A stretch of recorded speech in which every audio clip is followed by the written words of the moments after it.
it was like hell being in that like Right. in that kind of relationship where someone gaslights you, like you literally lose your whole reality. Hi, I'm Carly. And I'm Phillip. And we're your golden teachers.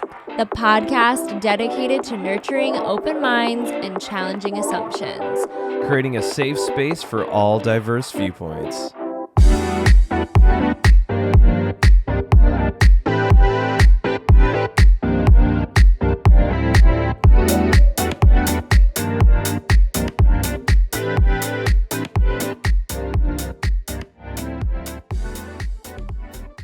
So this is our first official full-length podcast episode. We did a poll and everyone wanted a full episode, so yeah, we are on this journey from here on out. Well, today, yes, I don't know what the category is, so you're just gonna have to surprise me. I know, I was gonna tell you I have everything here. Mm. Well, there's a lot to cover, honestly. But the first one would be or is dating after heartbreak. Oh, Ooh. That's a good one. It's a good one. That's a great one. Yeah. So there were some questions. Okay. Yeah. In what ways did your past relationships influence your approach to dating again? In what ways did your past relationship influence? In what ways did your past relationships influence your approach to dating again? Oh. Like, did it change? Like, did you like steer clear of certain people? Yeah, it's certain attitudes. I have the nerdiest like analogy to that already. Okay. You're not ready for it. That's okay. Well, Iron Man. Okay. All right. Every time Iron Man had something go wrong, if you remember from previous Marvel movies. Barely. Okay, that's fine. Every time he had something go wrong, it's often tragically he would in the next movie have it repaired. Mm-hmm. So it's like in the first movie he went up to space and then all of a sudden like he ran out of oxygen and it was frozen and his suit stopped working. Mm-hmm. So immediately after he was like, oh, okay, I need to put in a heater, I need to put in this and that, even to the point of when Spider-Man went to space and he was like freezing in the cold, literally the suit like, you know, it warmed him up. Like it like kept him going. So it's just like every time he had a failure, he would build into the next thing something. Yeah, I mean, you know, this is Phillip confesses all. I was not unhinged. I was very sensitive to my emotions, but I didn't know how to keep them in check. And so it never led to me being angry or like, you know, like I wouldn't yell or scream. I would just spiral out in my own head, as you've seen a couple of times.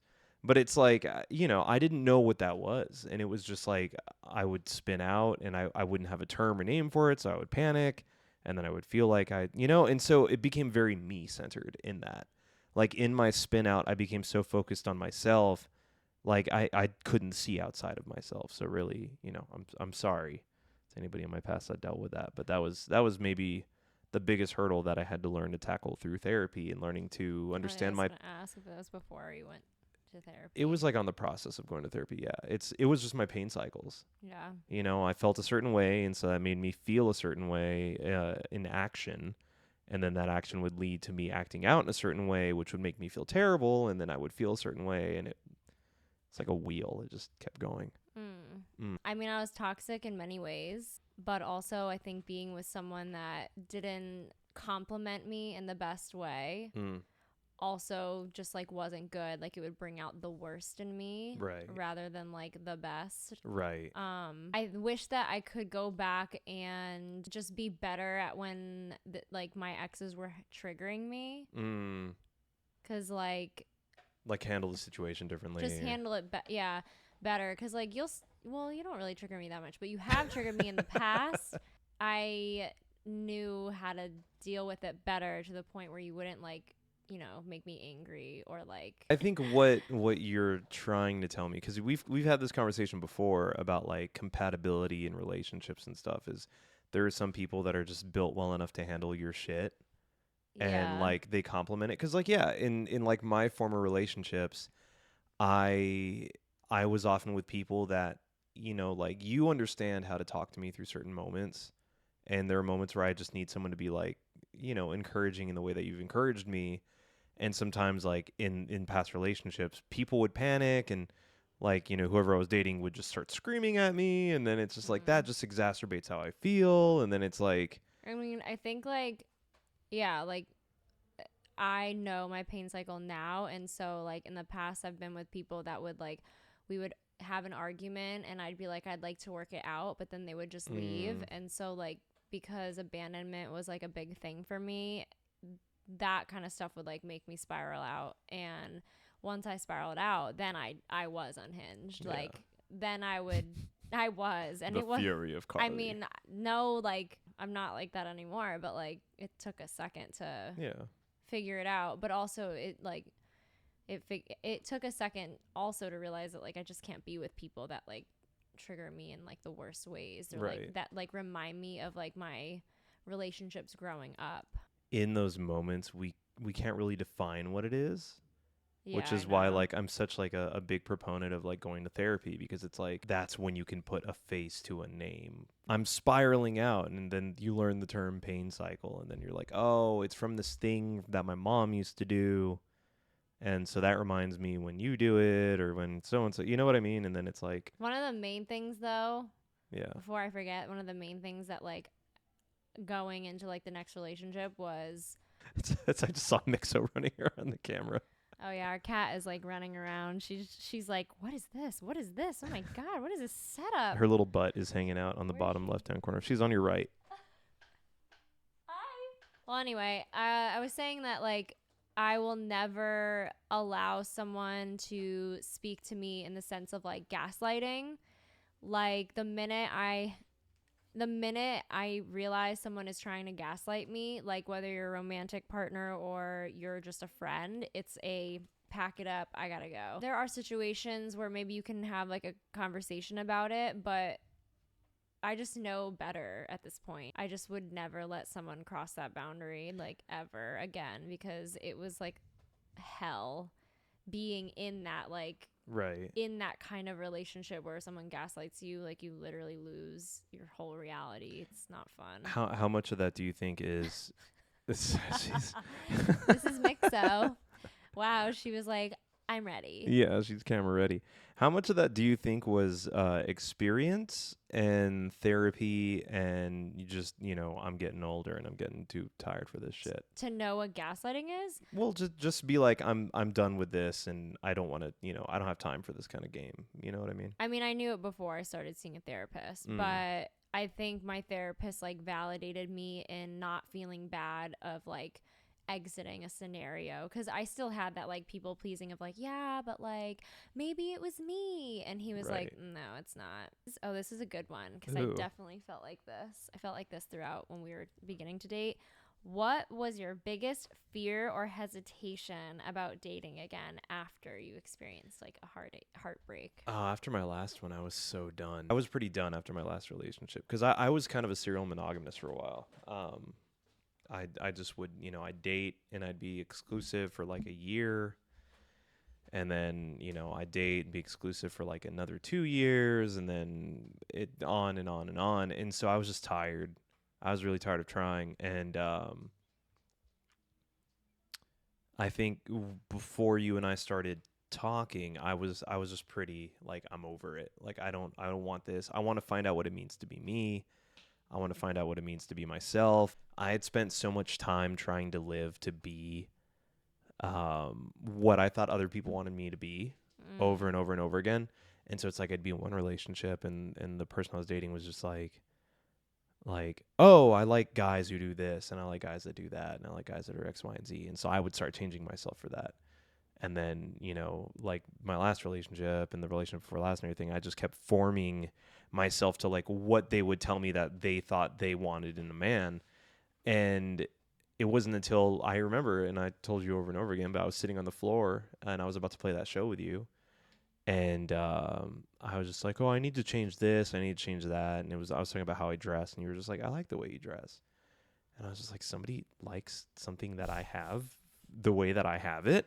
And that was like a mind-blowing moment for me. Like what I was holding on so firmly is I was like, I'm never going to date again until I can fully be myself. And Which is wild because I'm like, that's the whole, like, what? Like, I find people like pretending, like people try to be something that they're not while they're like talking to someone. And I'm like, what a waste of time, because like when you actually get to be in something, if you do end up going there. Right. You're like, surprise, it's not me, which surprise. I don't surprise. It's exhausting to pretend to be someone else. So I've always found that like really interesting. Yeah. Well, I'm like, take me or leave me. But then at the same time, it's just like, when you find that like you need to get out of the relationship, it's not working, there's nothing right. And then I came from a culture that was very just like, no, you have to make it work. Like, especially as a man, you're failing if you can't deliver that thing that she wants.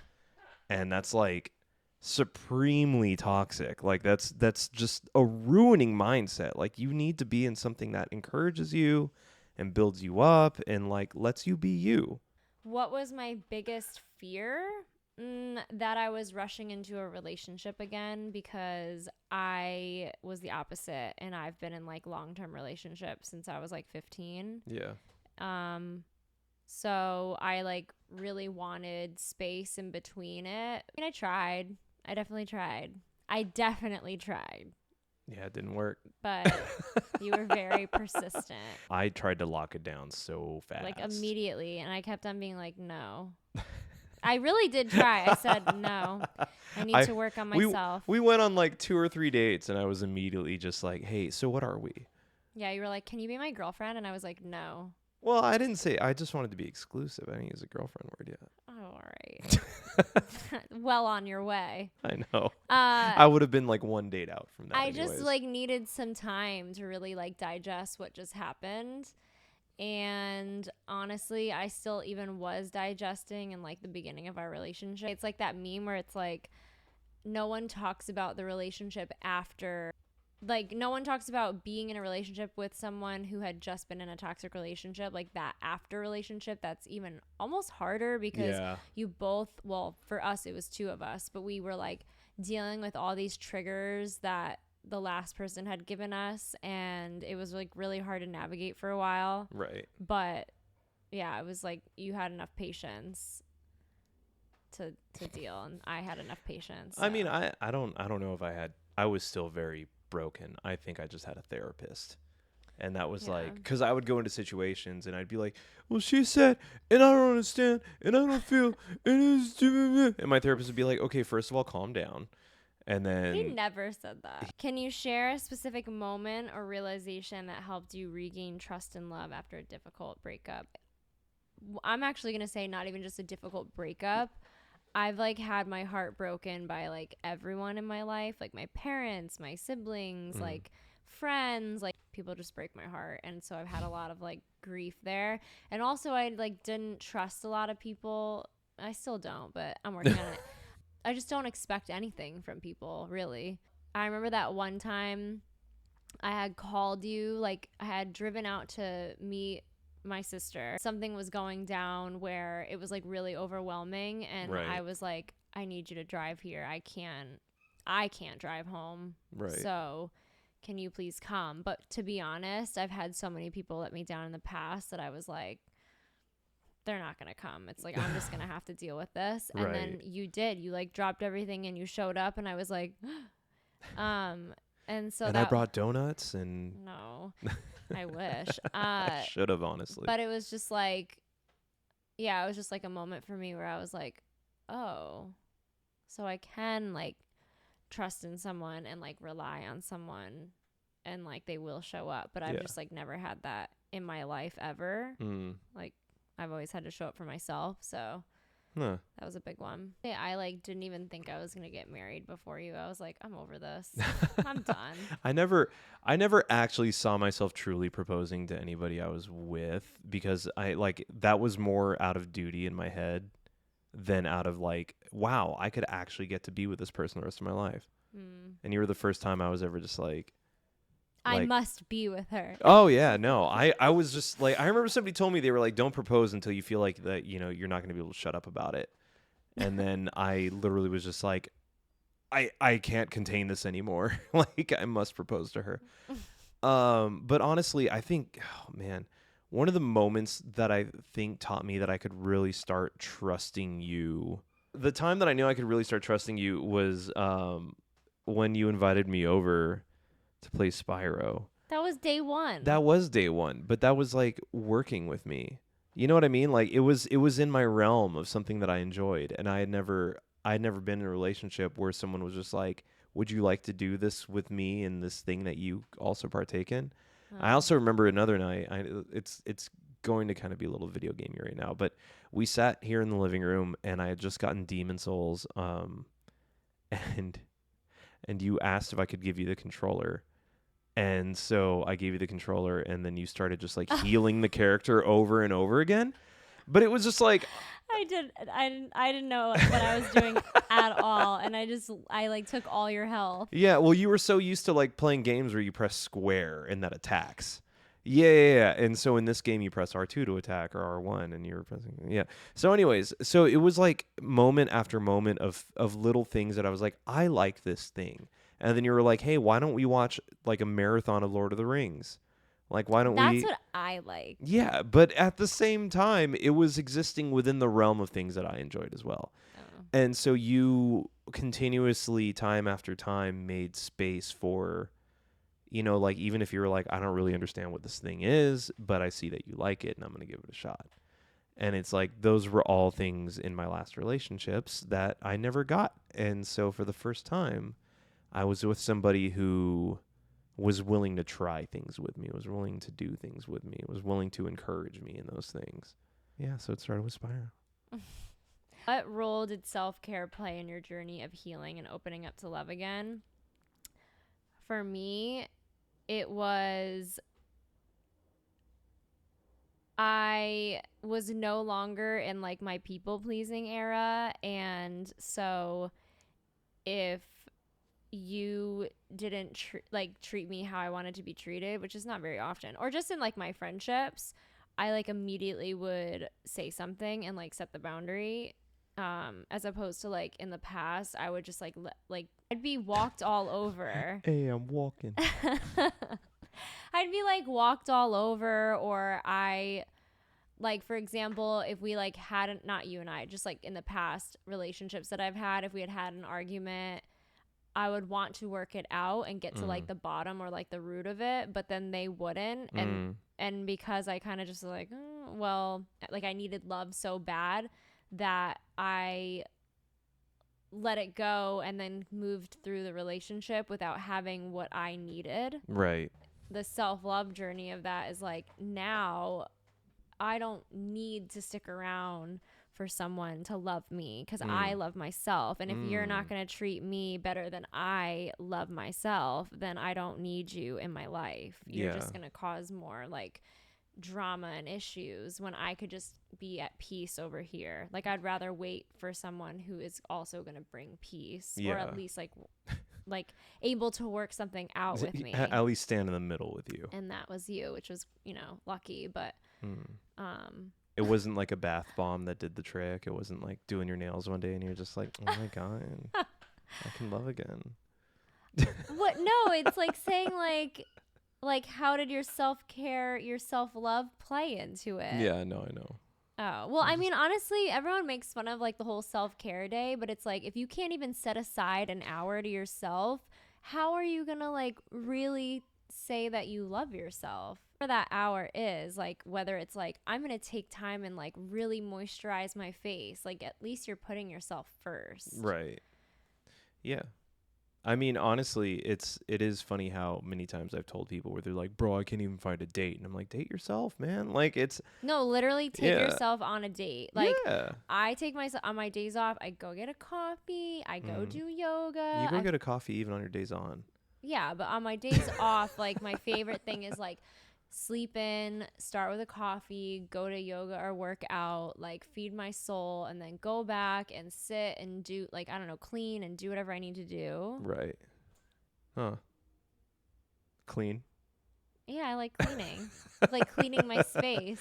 No, Because it's if I'm true. not taking care of myself, then I do love when you just flip that switch on and we're like home. All of a sudden, it's like 11 p.m. at night. And you're just like, I need to take care of myself. And in take care of myself, I mean, I'm going to reorganize this whole thing right I now. think that's the ADHD talking. But You do walk away from it, though. You're like, yes. yeah, because to me, a clean room is a clean mind. Yeah. Like all the clutter, like right now, there's like clutter happening. And like all I can think of is like, I need to do that. I need to do that. I need to clean that. And so the minute that I like clean it all up, Yeah. I clean the like to-do list away. And here comes the babe. Oh, well, here, let's do this one since the Discord asked it pretty much. What advice would you give to someone who struggles with setting and maintaining boundaries in their romantic relationships? I've turned it into like a more specific question. What advice would you give to someone who struggles with setting and maintaining boundaries in their romantic relationships? I guess we could also cover like friendships. We have a dog and a cat, and they keep just like running back and forth, and there's no stopping. There is no stopping. But what advice would I give somebody who has trouble keeping and maintaining boundaries? Yeah. Oh God, do you want to go first? I mean, I think like for me at least, the reason why I had such a hard time setting boundaries in the first place was I mean, it was definitely like people pleasing, and I didn't know how to say no for a really long time. So like even in my jobs, like people would be like, "Can you work?" And I'd be like, "Yes." Right. But like, no, I should not be working 24/7 just because I feel bad. Right. And I think like the people pleasing aspect of it was like the people pleasing and my fear of abandonment. So like going back to just, you know, being a child and like the relationships that I had with my parents, like I think I subconsciously didn't want people to leave if I was like, actually, I need this out of this relationship. Right. Actually, I didn't love the way you spoke to me. And so I didn't want to like cause a ripple if I didn't have to. Right. So I think like, when did you decide that you had to? Like, what was that line back then? I don't honestly know. I think I just one day finally was like, I'm sick of this shit. I'm sick of getting like walked all over and getting my fucking feelings hurt. Right. And for what? To have these like toxic relationships. And so I was like, you know what? I'm going to start speaking up for myself. Yeah. Not in like an aggressive way, just in like a, hey, I would love if, and to me, the good person that is like, oh, you know what? Yeah, you're right. Like, let me try and do that. Honestly, it was you. Like, hey. I'd be like, I didn't like the way that you phrased that. Can we try it differently next time? And like, you were just like, yeah. And instead of you being like, no, or like, no, like yelling, like you just were like, oh yeah, okay, sure. And so in that, I was like, oh, so the right people will stick around. It's the toxic ones that'll be like, no. And in that case, if you want to leave, see yourself out. Well, it's especially also kind of, there are times where it feels jarring because I grew up in a very non-confrontational home. And so there are times where you're just like, hey, I just need this, or I just want this. And I have to, like, we just had a little walk a little while ago that we were talking through something, and it was hard for me not to feel offended, but it wasn't because of anything you were communicating. It was because going back into my childhood, it was just some kind of like confrontation of like, hey, but all I'm saying is that, like, you know, even it takes a learning curve on all sides, because it takes one person willing to say like, I don't like this, and I think, you know, I would like to change that if possible or whatever. And then the next person being able to say like, I'm willing to take the steps to investigate. And I think that's where I got lost in prior relationships, is I used to think like my boundary problems were I just let people come in and walk all over me. Yeah. And so when they would be like, hey, I want to change this, or I want to do that, I never had the ability to navigate it. So I would just let them run over me. But like when we do it together and you're just like, hey, could we like say the dishes? And you're like, hey, do you mind when we do the dishes, we just put it straight in the dishwasher from, you know? Mm-hmm. I have the option at that point to, it's not like you're trying to change my personality. You're just trying to make something more efficient. Mm-hmm. And so literally in those moments, I have the option to choose, like, to participate in and to to meet you in that. And so I think it's a two-party system of like letting one person say, I have these boundaries, and then finding someone who's willing to say, and that's okay. Like, I will follow and abide those. Yeah. Yeah. She's moving one of our key lights. It's funny because she rolls over and she looks at us, and then she's like, are you guys good? I'm good. And she's like chewing this pig's ear. Yeah. I feel like the boundary thing, there's a lot of like ego that both of us, or just anyone in general, would have to like kind of let go of, because it's like, instead of being like, you are against me, I have to think of like, oh, but I love him so much, so of course I want to like make it easier for him. Right. It's exactly what you were saying though. It takes two people knowing that it's like, well, this is a thing that we're meeting at together, and this is how you feel about it, and this is where I feel about it, and how can we work through it together, and face the situation together, as opposed to, oh, she doesn't like this thing about me, and so I need to let her know. It's like, no, it's like, okay, where is the conversation in it? How can we both partner together to face against something together?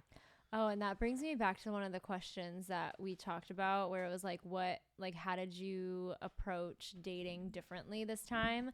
And the big one for like us was not approaching conflict, where I feel like nowadays, or maybe just when I was younger, I don't know, but I've heard a lot of people like, I have the power now. Yeah. Oh, I have the power back. But like, I'm not in this relationship to have power over someone. I prefer seeing like the conflict as the issue, and so you go up against the conflict. Like, that is where like top tier relationships lie. You know what I'm saying? So I think like going into this relationship, I just was like, I don't want to do that. That's so petty and it's not productive. Well, and I also think part of the problem with things going on between men and women today that I'm seeing is like, so many people are talking about like, well, I need her to like be able to like give me this like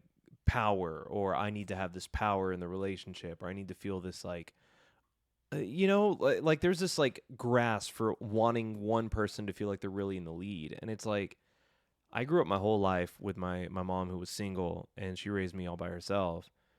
And what it taught me watching her was that I didn't want somebody to submit to me. I didn't want to feel more powerful than somebody. I wanted someone to stand with me in the thing.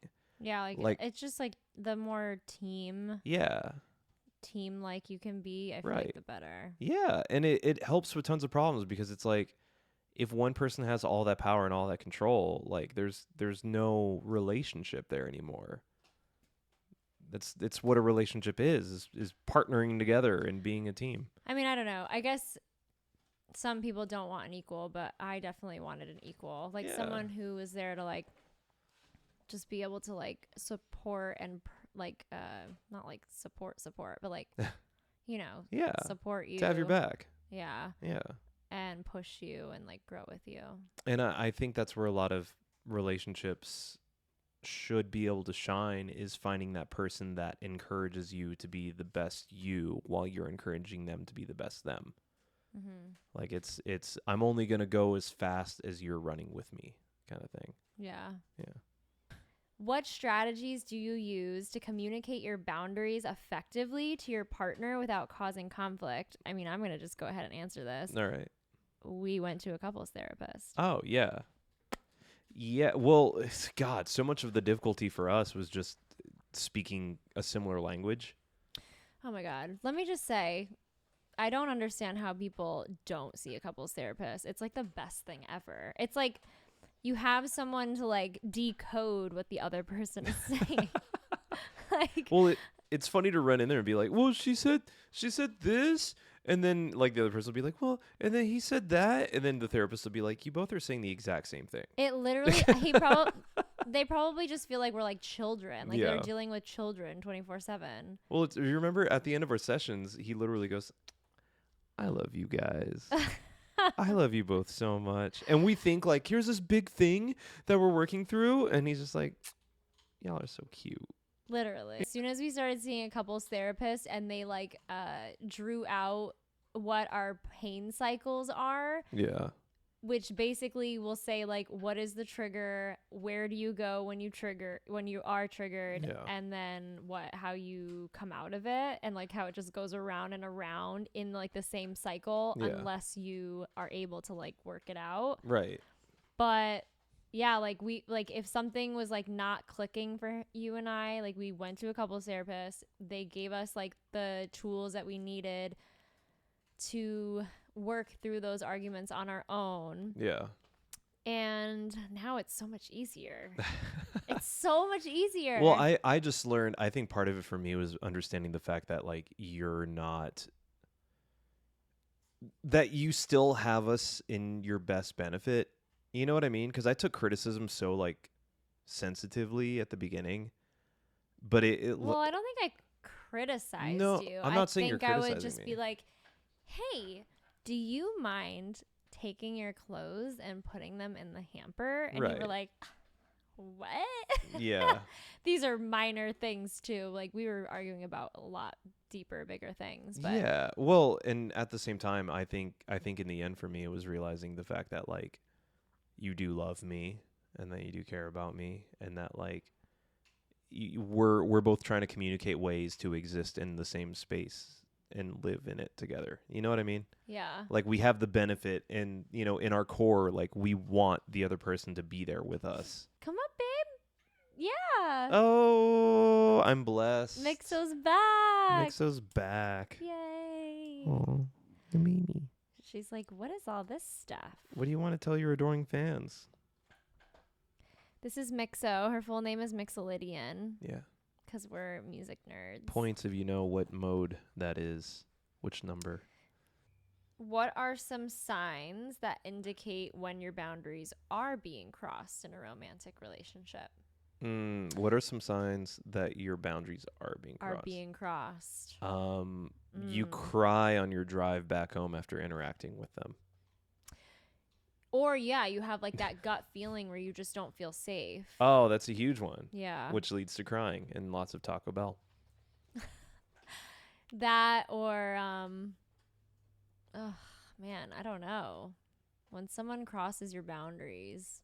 I mean, it's just a general feeling of unsafe. Like it's I think when you've even like, hey, I've stated my boundary and they still walked all over you. Oh, and I you're feel like if somebody gets angry at you for setting your boundary. Yeah, that's a big one. That's a huge one. Let's say it again. When someone gets angry at you for setting a boundary, run. Because if someone's setting a boundary and then somebody's just like, hey, yeah, but if the other person's like, oh, well, you know, explain to me, or like, let's talk through it, like, what's going on, like, what do you need, whatever, that's healthy.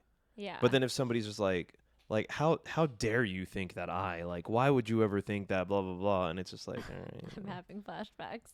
We're rounding out the episode right about now, but I wanted to drop this book in here, since we did kind of talk about like how we approach boundaries and even arguing. Yeah.